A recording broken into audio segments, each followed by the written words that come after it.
ಒಂದು ಮೊಟ್ಟೆ ಕತೆ.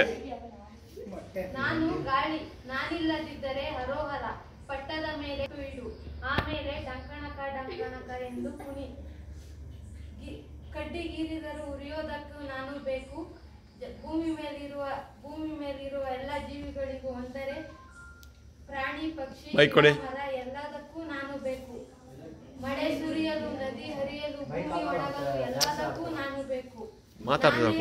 ನಾನೇ ನಾನೇ ನಾನೇ one and only air mother, ಅಂದರೆ ಗಾಳಿ ಮಾತೆ. ನಾನೊಂಥರ ಬಿಗ್ ಬಾಸ್ ಇದ್ದಂಗೆ, ಆದ್ರೆ ಟಿವಿಯಲ್ಲಿ ಬರುತ್ತಲ್ಲ ಆ ಬಿಗ್ ಬಾಸ್ ಅಲ್ಲ, ಪಂಚಭೂತಗಳಲ್ಲಿ ದೊಡ್ಡಮ್ಮ.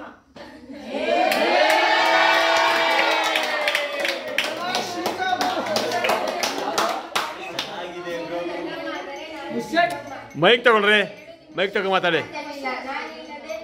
ಸ್ಟಾರ್ಟ್ ಮಾಡು. ನೆಕ್ಸ್ಟ್ ಮೈಕ್ ತಗೊಂಡು ಮಾಡಿ ಮಾತಾಡಿ. ಮಾತಾಡಿ. ನಾನು ಚಿಕ್ಕಮ್ಮ, ನೀವಿಲ್ಲದೆ 2 ನಿಮಿಷ ಇರಲು ಸಾಧ್ಯವಿಲ್ಲ, ನಾನಿಲ್ಲದೆ 20 ನಿಮಿಷ ಇರಲು ಸಾಧ್ಯವಿಲ್ಲ. ನಾನು ಮಳೆ ಹನಿಯಾಗಿ, ನದಿಯಾಗಿ, ಕೆರೆಯಾಗಿ, ಸಾಗರಕ್ಕೆ ಸೇರುತ್ತೇನೆ. ಸಕಲ ಜೀವಿಗಳಿಗೂ ಸ್ಥಾನ ನೀಡಿದ್ದೇನೆ. ನಾನು ಭೂಮಿ, ಸಕಲ ಜೀವಿಗಳು ಮೊಳಕೆ ಒಡೆದು ನನ್ನ ಉದರದಲ್ಲಿ ಚಿನ್ನ, ಬೆಳ್ಳಿ, ವಜ್ರ, ತಾಮ್ರ ಎಲ್ಲ ಲೋಹಗಳು ಅಡಗಿರುವುದು ನನ್ನಲ್ಲಿ. ಅನೇಕ ಜೀವಿಗಳಿಗೆ ಆಶ್ರಯ ತಾಣವಾಗಿರುವೆ.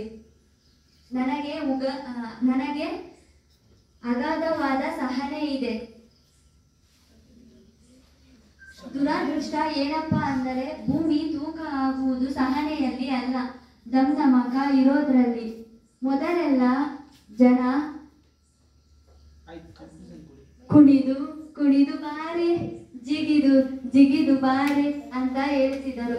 ಆದರೆ ಈಗ ಕುಂತು ಕುಂತು ಬಾರೆ, ನಿಂತು ನಿಂತು ಬಾರೆ, ಜೀವಕ್ಕೆ ಕುತ್ತು ತಂದವಳೆ ಅಂತ ಹೇಳುತ್ತಾರೆ.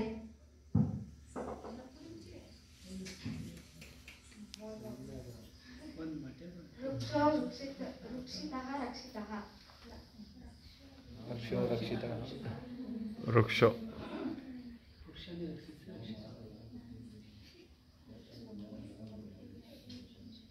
ಮರಗಳು ನಮ್ಮನ್ನು ರಕ್ಷಿಸುತ್ತವೆ.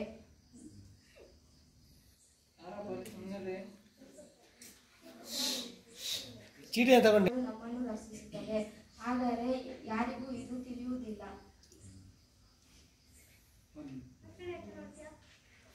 ಹೇಳಬೇಕಾಗಿಲ್ಲ, ಆದರೆ ಈ ದನ್ಮುಂಡವರಿಗೆ ಹೇಳಿದರೆ ಅರ್ಥ ಆಗುತ್ತಿಲ್ಲ, ಅದಕ್ಕಾಗಿ ಹೇಳಲೇಬೇಕು.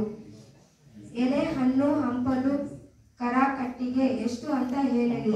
ಹಕ್ಕಿಗಳಿಗೆ ಗೂಡು, ಮಕ್ಕಳಿಗೆ ಜೋಕಾಲಿ, ಮುದುಕರಿಗೆ ಜಗಲಿ ಕಟ್ಟೆ, ಪಡ್ಡೆ ಹುಡುಗರಿಗೆ ಗೋಲಿ ಆಟ, ದನ ಕರುಗಳಿಗೆ ವಿಶ್ರಾಂತಿ ಅಂತ ಹೇಳಲಿ.